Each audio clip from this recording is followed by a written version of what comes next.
In this particular segment, we're going to deal with making these chords, which we originally looked at as being just straight up root position 7th chords. We examined that in the last video. So now we're going to look at, as we did in the triads, being able to see them as block chords, so in different positions. So this, which we were dealing with, is the root position of the C major 7 chord.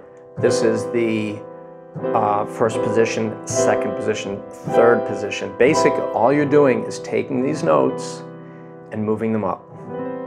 So you're putting the C, E, G, B, E, G, B, C in order. And then when you go to A minor 7,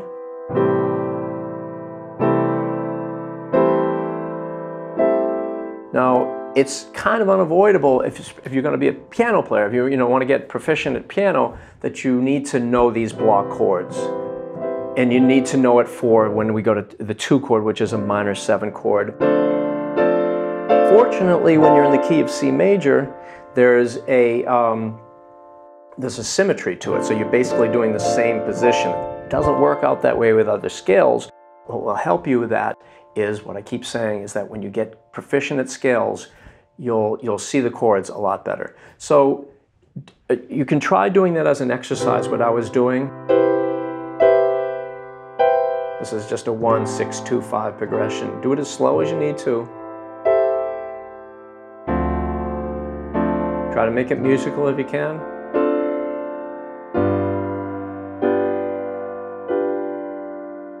Okay, so give that a shot, and also do it in your left hand. You can.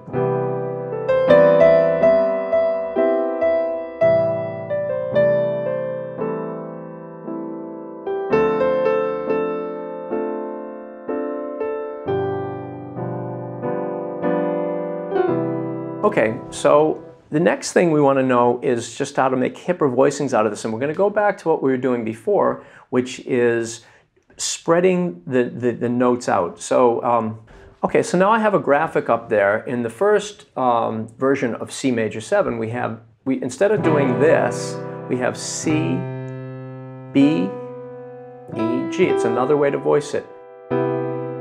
Nice and open. Sounds really different than that, right? You can also voice it like this. Kind of sounds very fifths. 2 sets of fifths intervals. And then another way to voice it would be this. Could also do this. Let's see. Sounds a little thin. So that's just something to think about as we did with the triads. You don't have to do it in blocks. You want to be able to just see it around the keyboard. Now, you can just work on that with different chords. Here's an F major 7. E minor 7. D minor 7. This is a real pretty voicing. You can actually try doing this with me. I think there's a song that was built on that somewhere. So that's just F major 7, F major 7, set out like that. Okay? Okay, so now you'll notice here, I'm using the roots in all these chords, and as we did with the series on triads, you also want to see that you could just split this apart, and you don't necessarily have to leave the root in the bass. You can maybe put the 3rd in the bass. So let me get a graphic up for that, and we'll work on that for a moment. Okay, so here we have 2 ways of playing a C major 7. One is with the 5th of the C chord in the bass. Really pretty.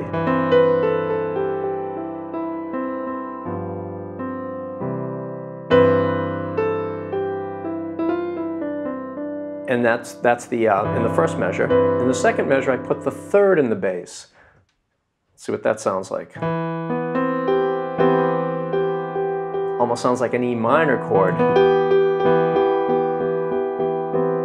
Almost has a minor feel to it, but that could be considered a C major 7 because it has all the notes, the C, E, G, and B.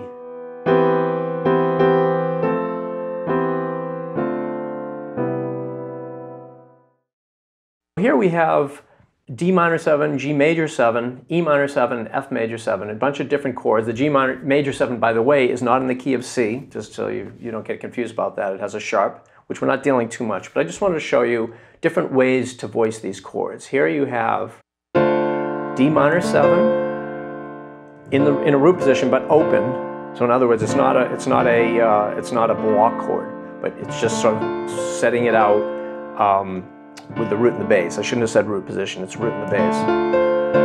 And then here's another way to play it. Interesting. So it's just, you can come up with your own chords, and that's an exercise for you to do. Here's one I did with G major 7. I put it kind of as an open chord with the root and the bass, and then I put the 5th of the chord in the bass. Now in the third measure, I have an E minor 7. Put the 3rd of the chord in the bass. 4th measure, F major 7, which is in that very root position, and then I put the 5th of the chord in the bass. So that's something to do, and before we go on to the next video, try doing that. Practice your block chords. Really get that together. I know it's work, but try to make it musical. Just play a melody behind it. And then take, I don't know, G7 chord. What can you do? You can even write the notes down. G, B, D, F. Where can I put a G in the keyboard? Here's a G. Let me put an F down. Let me put a D down, and then there's a B. Oh, sounds like it's a G7, especially if you put the root in the bass, you can hear it. But that actually sounds almost like a F chord with a G over on top of it. But I don't want to get too complicated now. But so check that out. Work on your block chords, and also work on experimenting with opening these chords up. Take the notes down. If you need to, write the names of the notes and then put them on the keyboard and come up with some experiments. And if it sounds like something else and you write a great song with it, go with that. You know, the theory is just so we can get to the inspired music. So have fun with that, and I'll see you on the next video, which, by the way, we're going to get into some really cool things, and we're going to get into a serious little lesson on numerical identifiers. And if you get what I'm going to be talking to you about, you're going to have a much easier pathway for understanding music going forward. So I'll see you on the next one.